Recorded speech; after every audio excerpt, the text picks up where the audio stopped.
और बड़ी खबरों में बात करेंगे शांति धारीवाल की, जिन्होंने विधानसभा में हंगामे पर बीजेपी नेताओं पर हमला बोला।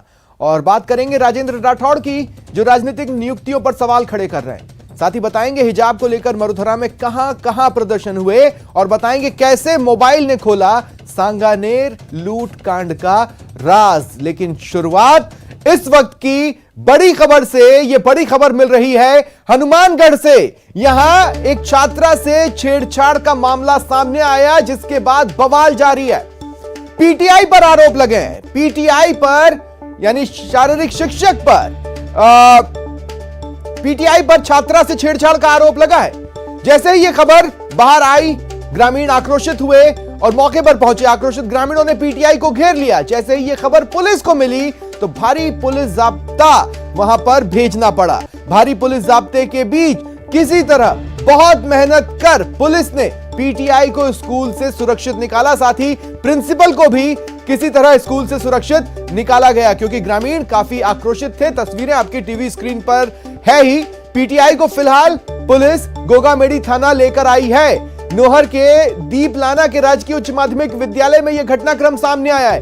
इसी स्कूल का, इसी विद्यालय का पीटीआई, जिस पर आरोप लगा है एक छात्रा से छेड़छाड़ का। जैसे ही यह खबर स्कूल से बाहर पहुंची, लोगों तक पहुंची, लोग बड़ी संख्या में स्कूल पर जुट गए और स्कूल को घेर लिया, पीटीआई को घेर लिया। पीटीआई स्कूल के अंदर और ग्रामीणों ने पूरे स्कूल को घेर कर रखा था। ऐसे में पीटीआई की बाहर निकलने की हिम्मत ही नहीं हो रही थी। वो तो पुलिस पहुंची और किसी तरह उसे सुरक्षित वहां से बाहर निकाला।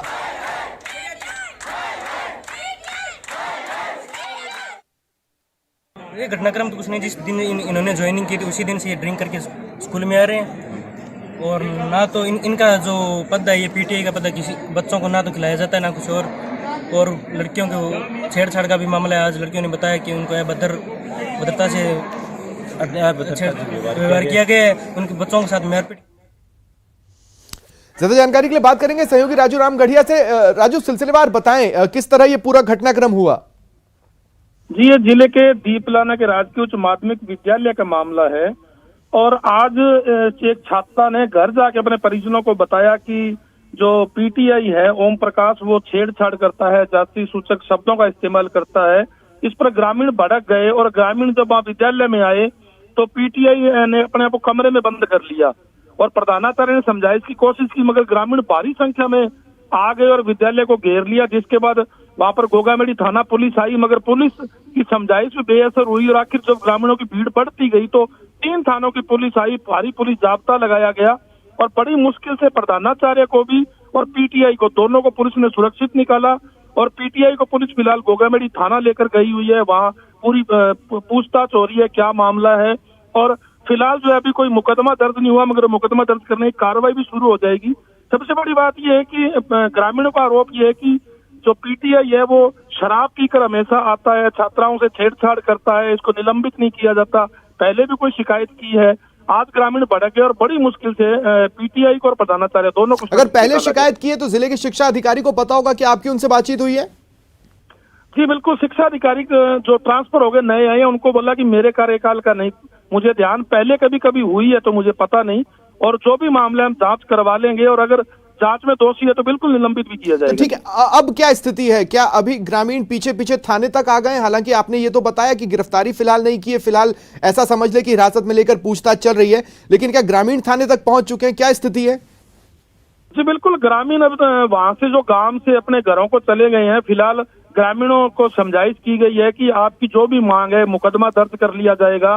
शिक्षा विभाग के अधिकारियों को मामला भेज दिया गया। शुक्रिया राजू, हमारे साथ जुड़ने के लिए और तमाम जानकारी के लिए।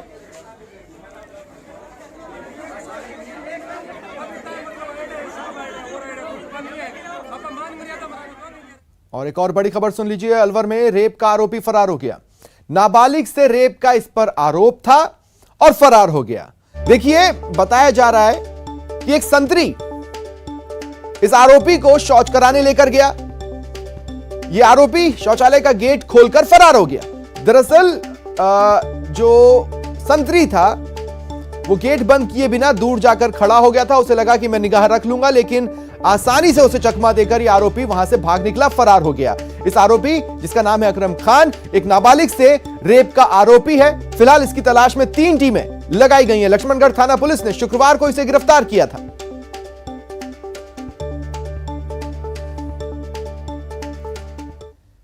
चलिए बढ़ते हैं आगे। बजट सत्र में बवाल ही बवाल चल रहा है और इस पर धारीवाल ने वार किया है। बीजेपी पर शांति धारीवाल ने निशाना साधा।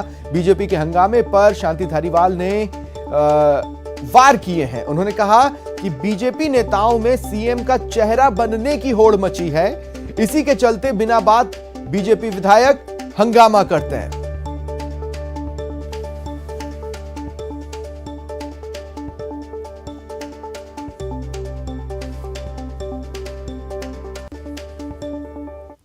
काम ही हंगामा करना है, उनको अपने आप को जीवित रखना है, नहीं रखना। तो अगर हंगामा नहीं करेंगे तो उनको मरा हुआ घोषित कर देंगे। सर, वो मांग उठा रहे हैं सीबीआई जांच की। सीबीआई की जांच नहीं होगी। तो सर, सीएम का चेहरा बनने की होड़ है बीजेपी में। सीएम चेहरा बनने की होड़ मची हुई बीजेपी में। हाँ, ये तो है ही। 5-5, 6-6 उम्मीदवार हो रहे हैं। शांति धारीवाल ने बयान दिया, उधर तड़ से बीजेपी से पलटवार आया है। उपनेता प्रतिपक्ष राजेंद्र राठौड़ ने कहा कि कांग्रेस पहले अपने गिरेबान में झांक के देखे, रीट मामले में सीबीआई जांच के अलावा कुछ भी और मंजूर नहीं। शांति धारीवाल का बचकाना बयान कि भारतीय जनता पार्टी में मुख्यमंत्री का चेहरा बनने के लिए होड़ मची है, तथ्यों से परे है। उन्हें अपने गिरेबान में झांक कर देखना चाहिए। जो सरकार अंतर्द्वंद के साथ पैदा हुई, जिसके कारण से उनके तत्कालीन उप मुख्यमंत्री और मुख्यमंत्री के 2 खेमे 5 सितारा होटल में 34 दिन तक कैद रहे, वो दूसरों पर आरोप लगाए जिसके घर शीशों के होते हैं, उनको दूसरों पर पत्थर नहीं फेंकने चाहिए। हंगामा करना हमारा कोई मकसद कभी रहा नहीं। भारतीय जनता पार्टी की एक ही मांग है, रीट की चीट की सीबीआई से जांच हो, जिसके लिए हम सदन से सड़क तक अपना संघर्ष जारी रखेंगे। बीजेपी राजनीतिक नियुक्तियों पर भी निशाना साध रही है। बोर्ड निगमों में विधायकों को नियुक्ति देने के मामले में राजेंद्र राठौड़ ने अब राज्यपाल कलराज मिश्र को एक लेटर लिखा है। इस लेटर में उन्होंने ये बताया कि एमएलए बोर्ड निगम आयोग में पद नहीं ले सकते। सीएम ने 11 विधायकों को नियम विरुद्ध पद दिए हैं। राज्यपाल को भी अभी तक इस बारे में जानकारी नहीं दी गई। उन्होंने आगे कहा कि सत्ता संतुलन के लिए संवैधानिक प्रावधान दरकिनार कर दिए गए। फिलहाल राजेंद्र राठौड़ ने लेटर के जरिए राज्यपाल से आग्रह किया है कि राज्य सरकार के असंवैधानिक कृत्यों के लिए सीएम गहलोत को आप निर्देशित करें।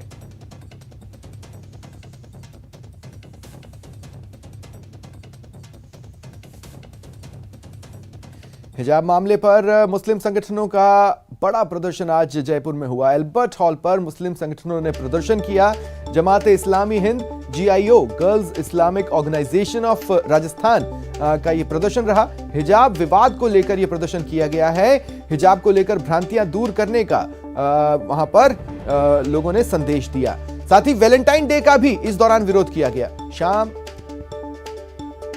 तक यह प्रदर्शन एल्बर्ट हॉल पर चलता रहा।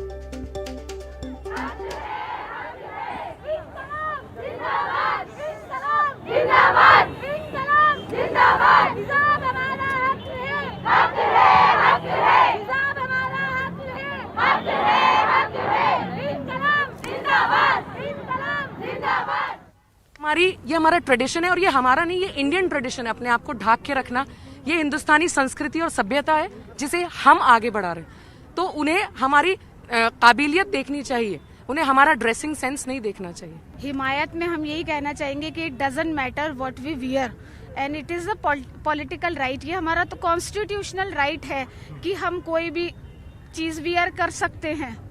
हिजाब is our right sir and we can't, मतलब हम इसे उतार नहीं सकते। This is our right. ये इनका राइट है ना, ये कितना चेहरा दिखाएंगी कितना नहीं दिखाएंगी।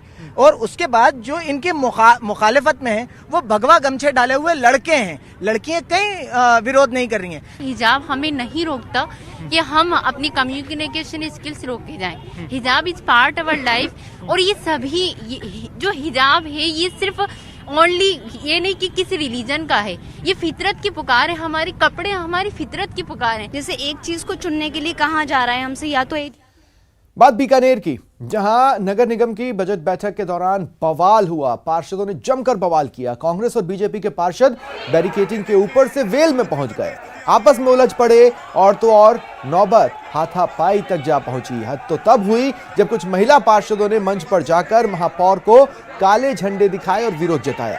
कांग्रेस के पार्षदों ने मेयर के आसन के समक्ष चढ़ने की कोशिश की। इस चक्कर में पुलिस और पार्षदों के बीच खींचतान हुई। दरअसल बीकानेर नगर निगम की तीसरी बजट बैठक शुरू होने के साथ ही कांग्रेस पार्षदों ने जमकर हंगामा किया और 4 बार साउंड सिस्टम बंद कर दिया। हंगामे के बीच महापौर सुशीला कंवर राजपुरोहित ने 362.33 करोड़ रुपए का बजट पेश किया।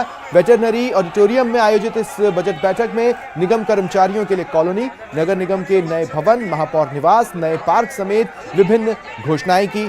महापौर सुशीला कंवर ने शहर के सभी 80 वार्डों के विकास की रूपरेखा रखी।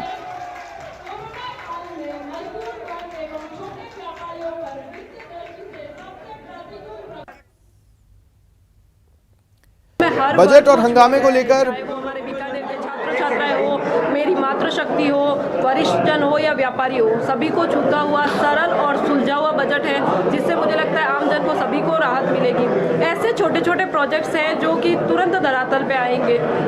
पायलट प्रोजेक्ट हमारे पहले वाले अभी पेंडिंग है, तो उनको कंप्लीट करने की कोशिश रहेगी और नए ऐसे जो हमने स्कीम्स लाई है जो हमें रेवेन्यू भी देगी और साथ में धरातल में आम जन को राहत भी देगी। कि देखा है कि पार्षद सब उल्लंघन कर रहे हैं। सदन की एक गरिमा होती है जिसका हम सबको पालन करना चाहिए। मैं हूँ या पार्षद हो, हम सब एक ही है, लेकिन सदन की गरिमा का ध्यान सबको रखना होगा। उन्होंने जो लट उठाया वो उसको आप सही मानते हैं? लट नहीं उठाया, उन्होंने सिर्फ रोकने का प्रयास किया है। साधारण सभा चाहे विधानसभा हो चाहे लोकसभा हो, कभी भी बैरिकेडिंग अंदर नहीं होती सदन के। महापौर जी ने सदन की पूरी गरिमा को खत्म करते हुए गुंडागर्दी और तानाशाही करते हुए बैरिकेडिंग करी, हमने उसका विरोध किया।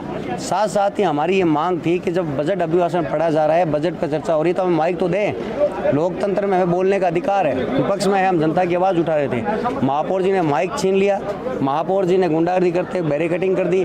महापौर जी ने नियम विरुद्ध सिविल वर्दी में यहाँ लोग आ सकते थे अगर सुरक्षा की आवश्यकता होती तो, बल्कि इन्होंने वर्दी के अंदर पुलिसकर्मियों को अंदर बुलाया, हमारे पार्षदों पर लाठी चलाई। ये लोकतंत्र में एक जनप्रतिनिधि को मारने का काम महापौर गुंडागर्दी की मार्फत आज सदन में किया है, जो शर्मनाक है और निंदनीय है। हंगामे को लेकर महापौर सुशीला कंवर से बात की सहयोगी विक्रम जागरवाल ने।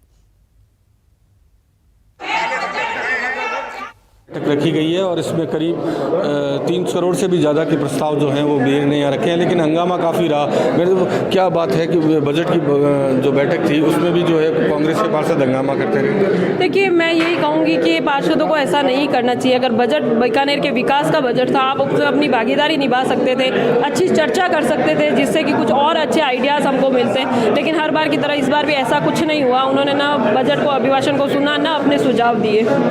जिस तरीके से दोनों ही पार्टियों के पार्षदों ने, चाहे भाजपा के हो चाहे कांग्रेस के, सब लोग जो हैं वो जो आपने व्यवस्थाएं की थी, बैरिकेड्स को तोड़कर वेल में आ गए और मंच तक जो पहुंच गए, तो कहीं ना कहीं जो सदन की जो गरिमा होती है उसको तो दोनों ही लोगों ने भंग किया। तो उस पर क्या कहना चाहिए? देखिए, मैं सदन के हर सदस्य से कहूँगी कि जब सदन में आप आते हैं तो आपको एक चीज़ ध्यान में रखनी चाहिए, सदन की गरिमा।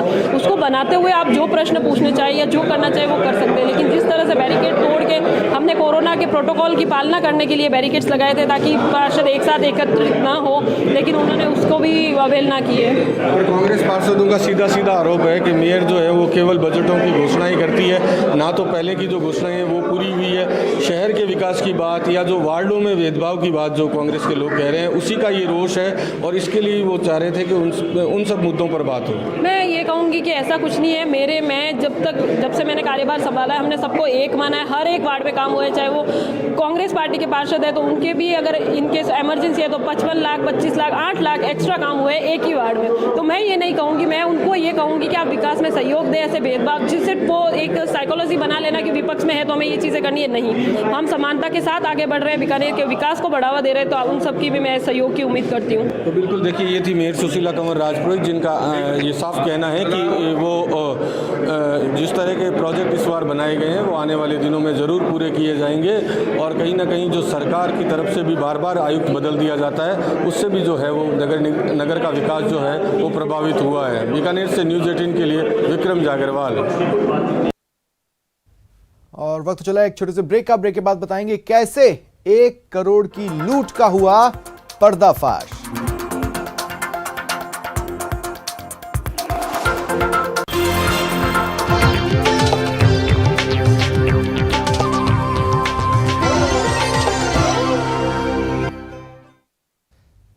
सांगानेर में रामधन सैनी के घर में 1 करोड़ की ज्वेलरी की लूटकांड का जब सच सामने आया तो हर कोई हैरान रह गया, क्योंकि लूटकांड की मास्टरमाइंड कोई और नहीं, घर की बहू निकली। पुलिस के मुताबिक यह सारा खेल पति से छुटकारा पाने के लिए खेला गया था। घर की नई बहू शिल्पा सैनी अपने पति से तलाक लेना चाहती थी और वजह पति से चल रही अनबन थी। इस खेल में शिल्पा का साथ दिया रिश्ते में लगने वाले उसके भांजे निखिल सैनी ने। साजिश के तहत लूट को अंजाम दिया गया और घर वालों से लेकर पुलिस को यकीन दिलाया कि घर में लूट की वारदात हुई। लेकिन जब पुलिस ने शिल्पा की कॉल डिटेल खंगाली तो चौंकाने वाले खुलासे हुए।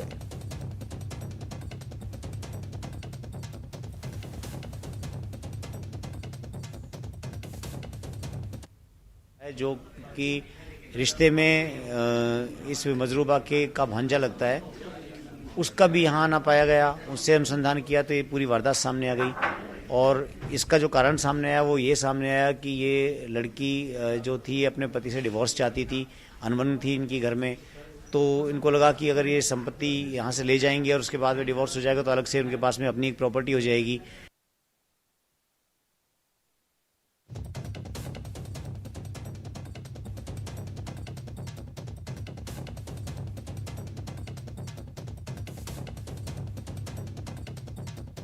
और अब बात मौत की छलांग की। जयपुर में देर रात एक लड़की ने सोडाला स्थित रामनगर मेट्रो स्टेशन से छलांग लगाकर सुसाइड कर लिया। जानकारी मिलते ही पुलिस मौके पर पहुंची, लड़की को अस्पताल में भर्ती कराया। इलाज के दौरान उसने दम तोड़ दिया। जानकारी के मुताबिक रात को रामनगर स्टेशन पर आखिरी मेट्रो आई। मेट्रो के पायलट ने लड़की को बचाने की कोशिश की, लेकिन पायलट पहुंचता उससे पहले ही वो रेलिंग पर चढ़ी और छलांग लगा दी। आनंद फानन में लड़की को एसएमएस अस्पताल के ट्रॉमा सेंटर में भर्ती कराया गया। ऊपर से गिरने की वजह से उसकी गर्दन से लेकर पैरों तक शरीर की हड्डियां टूट गई थीं। मृतक युवती का नाम भारती कुशवाहा है। वो मध्य प्रदेश के दमोह जिले के पथरिया की रहने वाली है। नाम की लड़की है, 21 ईयर ओल्ड है। वो एमपी की रहने वाली है, दमोह जिला है। वो उसमें सजियार की रहने वाली है। कल करीब 9:30 बजे ये सूचना आई थी कि अचानक पेट्रोलिंग भी कर रही थी पुलिस, तो एकदम से मेट्रो से नीचे वो गिरने की सूचना थी। तो तुरंत ही उसी समय उसको हॉस्पिटलाइज करवाया गया और फिर बाद में पता किया गया उसका मोबाइल भी टूट गया था, लेकिन चालू था वो अच्छी कंडीशन में। फिर उससे पता लगा तो हमने फिर उनसे घर वालों से बात की। डूंगरपुर के स्कूलों की बेटियां अब हर शनिवार को पुलिस थानों का विजिट करेंगी और पुलिस का कामकाज समझेंगी। बेटियों के साथ होने वाली घटनाओं को रोकने के लिए डूंगरपुर पुलिस और प्रशासन ने मिलकर यह नवाचार किया है। इसके तहत हर शनिवार को स्कूलों की बेटियां थानों का विजिट करेंगी, थानों में पुलिस का काम कैसे होता है इसे समझेंगी। इसके साथ ही पुलिस से संवाद कर अपने साथ या आसपास होने वाले अपराध संबंधी जानकारी शेयर करेंगी। आज कार्यक्रम के पहले दिन जिला कलेक्टर शुभम चौधरी और एसपी सुधीर जोशी कोतवाली थाने पहुंचे और देवेंद्र गर्ल्स स्कूल की बेटियों को थानाधिकारी कक्ष, बैरक, कंप्यूटर रूम, शास्त्रागार को दिखाया गया। इस दौरान छात्राओं ने कलेक्टर, एसपी से कई सवाल जवाब भी किए। बच्चों के साथ इंटरैक्ट करके बहुत अच्छा भी लगा। बच्चों ने बहुत सवाल कई प्रकार के पूछे और अपने पुलिस थाने का एक्सपीरियंस बताया, जो उन्होंने विजिट किया पूरा थाना, और अच्छा इंटरैक्शन था। आगे भी हम लोग इसको कंटिन्यू करने का प्लान करते हैं। तो आज के दिन से हमने मेरी पुलिस मेरी दोस्त अभियान की शुरुआत करी है और ये निरंतर चलता रहेगा। और इसका मूल भाव यही है कि जो छोटे बच्चे बच्चियां स्कूलों के अंदर हैं वो पुलिस को अपना मित्र समझें, अपनी प्रॉब्लम शेयर कर सकें और साथ ही उनके आसपास कुछ गलत काम हो रहा है, कोई अपराध हो रहा है तो उसकी भी सूचना पुलिस को निसंकोच दे सकें। जयपुर के जेएनयू हॉस्पिटल में हार्ट, कैंसर, यूरोलॉजी और प्लास्टिक सर्जरी का बेहतरीन इलाज उपलब्ध है। हार्ट अटैक के मरीजों के लिए एंजियोप्लास्टी द्वारा तुरंत इलाज की सुविधा है। साथ ही जन्मजात दिल में छेद, वॉल्व रिप्लेसमेंट, पेसमेकर, इम्प्लांटेशन जैसे जटिल प्रोसीजर्स भी अस्पताल में किए जा रहे हैं। आने वाले समय में रोटाब्लेशन, टावी जैसे आधुनिक चिकित्सा प्रणालियों को भी लाने का प्लान है, ताकि जटिल मरीजों को भी बीमारी से मुक्त किया जा सके। इसके अलावा बच्चों में होने वाली अनेक बीमारियां जैसे sickle cell anaemia, blood cancer, lymphoma आदि का इलाज अब जेएनयू हॉस्पिटल में संभव है। वहीं बच्चों में होने वाले ट्यूमर, कैंसर की गांठ आदि के लिए कीमोथेरेपी, रेडियोधर्मी की सुविधाएं उपलब्ध हैं। We have inaugurated the multi-speciality wing of JNU with top-class facilities and top-class doctors, which we are going to introduce to you one by one. And we begin with cardiology, senior-most cardiologist, Dr. Ahluwalia. Could you tell us what exactly are we doing on to more at JNU now? Sir, it has been pleasure working at the JNU, and I see the JNU subserving the society very well. Not only investing the infrastructure, but the manpower is really good. And I look forward with the blessing of the university to do more for the community and to serve all classes which are present in the Jaipur. And we intend to present with the latest technologies, and we have a plan to introduce the electrophysiology study very soon in this, in addition to the stenting and the angiography. हम यहाँ paediatric haematology जैसे sickle cell anaemia, thalassaemia, iron deficiency anaemia and other undiagnosed cytopenia पर काम कर रहे हैं तथा उनके वर्कअप पर भी विशेष ध्यान दे रहे हैं। यह विशेषज्ञता राजस्थान के मात्र 1 या 2 सेंटर पर ही उपलब्ध है। हम पीडियाट्रिक ALL, AML और other solid tumours like retinoblastoma, liver tumour, kidney tumour, soft tissue tumour, सभी प्रकार के ट्यूमर हम यहाँ ट्रीट कर रहे हैं। I'm Dr. Deepak Mehra, working in JNU for last 4 years, and we have been doing all brain and spine surgeries for last 24 years in 24/7. We have modular operation theatre with all dedicated facilities for neurosurgery, with dedicated staff and ICU team for carrying post-operative care. Here we are doing PCNLs with all types of modifications like tubeless PCNL, multiple puncture, supine PCNL, as well as PCNL with complete tubeless technique.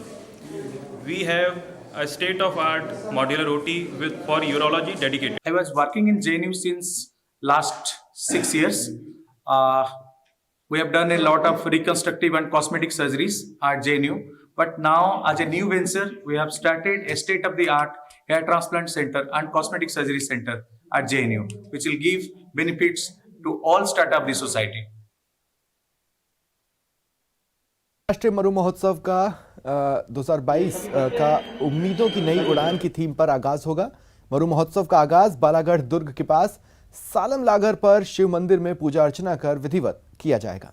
इसके लिए आज मरु महोत्सव की तैयारियों को अंतिम रूप दिया गया। प्रशासन ने मरु महोत्सव को सफल बनाने के लिए कमर कस ली है। मरु महोत्सव के आगाज से पहले आज शोभा यात्रा का मॉक ड्रिल भी हुआ है।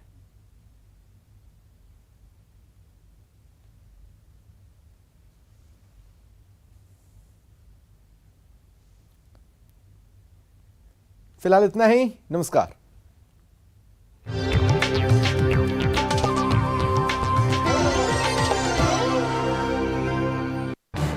इस न्यूज हेडलाइंस के प्रायोजक पेट सफा आयुर्वेदिक जूस।